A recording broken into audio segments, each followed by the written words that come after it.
Hello everyone, welcome to my channel. आज हम accounts का एक most important topic inflation accounting पढ़ेंगे। अब सबसे पहले हम पढ़ते हैं कि अकाउंटिंग क्या होता है। आपने सुना होगा कि जब भी कोई बिजनेसमैन होता है तो वो हर साल क्या करता है, अकाउंटिंग करता है, अकाउंट्स को मेंटेन करता है ताकि उसको अपनी फर्म की फाइनेंशियल पोजीशन का पता चल सके कि उसकी फाइनेंशियल पोजीशन कैसी है। बट जब भी वो फाइनेंशियल पोजीशन का पता लगाता है, अकाउंट्स मेंटेन करता है, तो जो असेट्स होती हैं उसको वो हिस्टोरिकल कोस्ट पर दिखाता है, जो कि हिस्टोरिकल कोस्ट पर दिखाता है। हिस्टोरिकल कोस्ट मतलब ओरिजिनल कोस्ट पर दिखाता है ना। मान लो एक मशीनरी है, मशीनरी को परचेज किया 2018 में 5 लाख रुपए का, ठीक है। अब वो 2023 में भी उस मशीनरी की कॉस्ट 5 लाख रुपए ही दिखा रहा है। तो अब आप देखो, जो मशीनरी 2018 में 5 लाख की खरीदी थी, तो क्या वो 2023 में भी 5 लाख की होगी? नहीं। क्या पता, हो सकता है कि राइज अप भी हो सकता है प्राइस में और राइज डाउन भी हो सकता है। तो जिसकी वजह से हमारी जो बिजनेस है उसकी एक्चुअल पोजीशन का पता नहीं लगता। क्या है, एक्चुअल पोजीशन का पता नहीं लगता है और हमारा जो प्रॉफिट है वो कम या ज़्यादा शो होता है और ये जो प्रॉब्लम क्रिएट करता है, ठीक है। तो इस वजह से इन्फ्लेशन अकाउंटिंग को की ज़रूरत पड़ती है, जिस वजह से किसकी ज़रूरत पड़ती है, इन्फ्लेशन अकाउंटिंग की, ठीक है। अब हम जानेंगे कि इन्फ्लेशन का मतलब क्या होता है। इन्फ्लेशन मतलब होता है rising up of price of some commodity, rising up of price of some commodity, कि कमोडिटी के प्राइस में बढ़ जाना, राइज अप हो जाना। अब देखो, इन्फ्लेशन, आजकल महंगाई बढ़ रही है, कम तो हो नहीं रही है, तो इसीलिए इसे इन्फ्लेशन अकाउंटिंग कहते हैं कि राइजिंग अप हो रहा है, बढ़ रहा है, महंगाई है, बढ़ रही है, हर चीज़ों की कीमतें बढ़ रही हैं, इसलिए राइजिंग अप कह सकते हैं।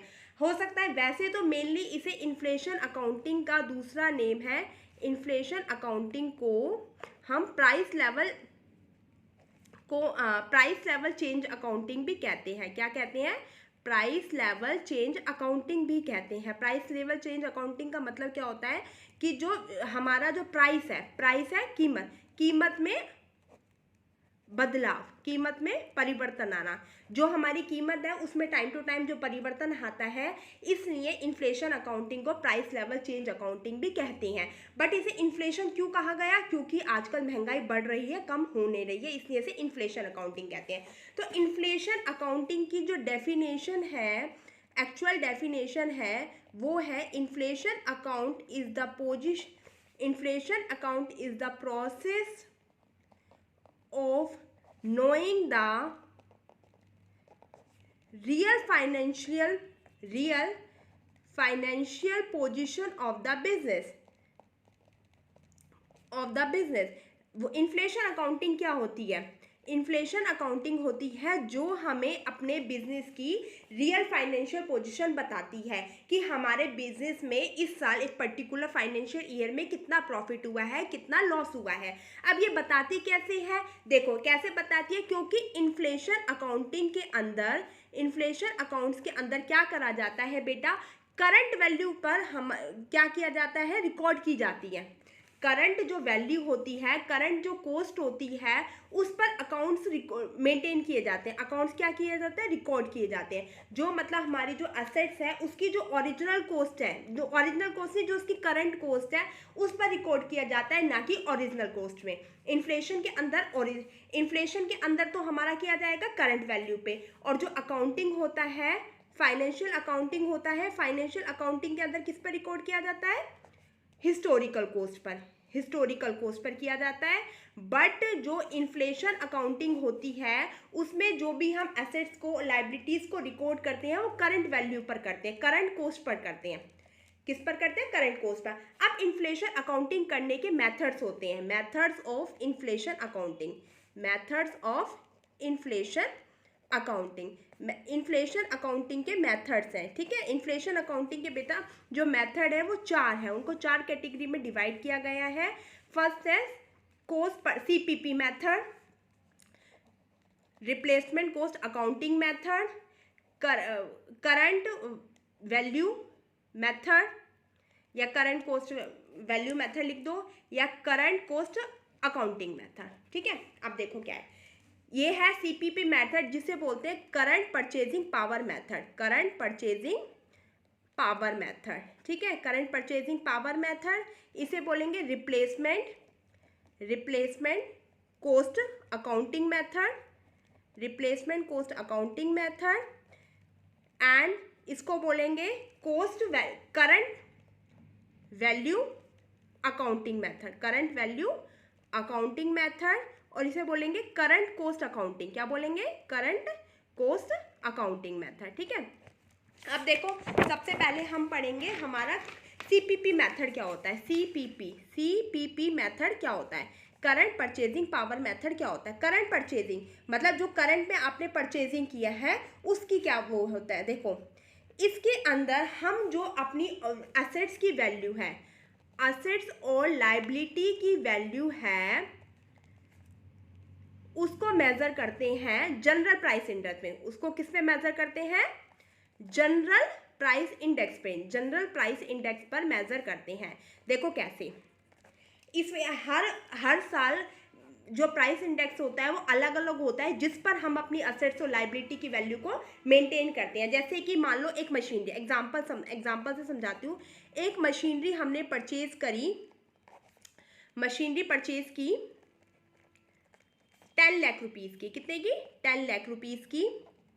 इन 2013 में जब प्राइस इंडेक्स था हमारा वो 240 रुपीज़ था, ठीक है। बट इन 2023 प्राइस इंडेक्स क्या है, प्राइस इंडेक्स है वो हमारा 280 रुपीज़ हो गया। तो अब हमें मशीन की वैल्यू निकालनी है, क्या निकालनी है, मशीन की वैल्यू निकालनी है। तो उस मशीन की वैल्यू को निकालने के लिए, कन्वर्ट वैल्यू को निकालने के लिए हम क्या करेंगे, इसका एक फॉर्मूला होता है। देखो क्या होता है, जो 2013 में कितनी वैल्यू थी इसकी, 10 लाख रुपए, कितनी थी, 10 लाख रुपए। और जो आज 2023 में क्या है इसका प्राइस इंडेक्स 280 रुपीज़, और 2013 में क्या था इसका 240 रुपये। ये हमारी करंट वैल्यू को कन्वर्ट करने के लिए करंट परचेजिंग मेथड का यूज़ किया जाता है, जो कि एक्चुअल हमारी जो आज के टाइम में जो वैल्यू चल रही है, जो कॉस्ट चल रही है वो बताता है। जैसे इससे हमारी कॉस्ट निकल जाएगी, इससे हमारी क्या निकल जाएगी, इससे हमारी जो वो कॉस्ट है वो निकल जाएगी, मशीन की एक्चुअल कॉस्ट निकल जाएगी कि मशीन की कॉस्ट क्या है, मशीनरी कॉस्ट निकल जाएगी जो भी हमारी आएगी। तो जो करंट परचेजिंग पावर मेथड है, जो आज के टाइम में एक्चुअल जो कॉस्ट है उसको बारे में बताता है, और इसको निकालने के लिए वो जनरल प्राइस इंडेक्स का यूज़ किया जाता है। जनरल प्राइस इंडेक्स और होलसेल प्राइस इंडेक्स भी कहते हैं, क्या कहते हैं, जनरल प्राइस इंडेक्स या होलसेल प्राइस इंडेक्स कहते हैं, जिस पर हम क्या निकालते हैं, अपनी असेट्स की वैल्यू को निकालते हैं, ठीक है। सेकंड होता है replacement cost accounting. Replacement cost accounting में क्या होता है बेटा, जो असेट्स होती हैं, असेट्स और जो लायबिलिटी होती हैं, उसके लिए हम जनरल प्राइस इंडेक्स का यूज ना करके पर्टिकुलर प्राइस इंडेक्स का, पर्टिकुलर और स्पेसिफिक प्राइस इंडेक्स का यूज करते हैं। किसका, स्पेसिफिक प्राइस इंडेक्स का यूज किया जाता है। इसका मेन जो ये होता है, ध्यान रखना कि देखो अब हर कोई अब मान लो आपकी लैंड है, उसके लिए प्राइस इंडेक्स है वो डिफरेंट है, ठीक है। अब आपके व्हीकल है, व्हीकल के लिए प्राइस इंडेक्स क्या है, वो डिफरेंट है। तो हर किसी के लिए अपना अलग अलग प्राइस इंडेक्स होता है। तो इसमें हर किसी के लिए स्पेसिफिक प्राइस इंडेक्स का यूज़ किया जाता है, ना कि जैसे इसमें तो आपका क्या है, जो मशीनरी के लिए प्राइस इंडेक्स का यूज़ किया जाता है वही व्हीकल के लिए किया जा रहा था, वही लैंड एंड बिल्डिंग, वो हर चीज़ के लिए वही इसी सेम प्राइस इंडेक्स का यूज़ किया जाता। But replacement cost accounting method में हर चीज़ के लिए स्पेसिफिक प्राइस इंडेक्स मेथड का यूज़ किया जाता है। Okay, getting my point. Third one है करंट वैल्यू अकाउंटिंग या कॉस्ट अकाउंटिंग में, कॉस्ट वैल्यू अकाउंटिंग भी कहते हैं, current value accounting. Current value accounting के अंदर आपका क्या होता है, जो असेट्स और लायबिलिटीज होती हैं, जो असेट्स और लायबिलिटी होती हैं उनको हम किस पर दिखाते हैं, ओरिजिनल जो हमारी जो अब चल रही है करंट पर, जो करंट में हमारी जो कॉस्ट चल रही होती है उस पर दिखाते हैं। किस पर दिखाते हैं, करंट में जो हमारी कॉस्ट चल रही होती है उस पर दिखाते हैं। और जो करंट कॉस्ट अकाउंटिंग होती है, करंट कॉस्ट अकाउंटिंग होती है, उसमें हम असेट्स, देखो इसमें तो सिर्फ हम ना क्या बैलेंस शीट में दिखाते हैं, बैलेंस शीट में ही दिखाते हैं एक्चुअल में, प्रॉफिट एंड लॉस में नहीं दिखाते। पर जो करंट कॉस्ट अकाउंटिंग मेथड होता है उसमें बैलेंस शीट में भी शो किया जाता है और प्रॉफिट एंड लॉस दोनों में ही शो किया जाता है। दोनों में ही आप शो करोगे। अलग ओरिजिनल कॉस्ट होती है जो उसकी करंट कॉस्ट होती है ना, उसको आप दोनों में ही शो करोगे, चाहे वो बैलेंस शीट हो चाहे वो प्रॉफिट एंड लॉस हो, दोनों में ही आप करंट कॉस्ट पे शो करोगे, ठीक है। बट करंट वैल्यू में आप सिर्फ बैलेंस शीट में ही शो करते हो, उसकी करंट कॉस्ट को प्रॉफिट एंड लॉस में शो नहीं करते। But current cost accounting method में बैलेंस शीट में और प्रॉफिट एंड लॉस दोनों में शो करते हैं। अगर आपको मेरी वीडियो अच्छी लगे तो please like share and subscribe my channel. Thank you.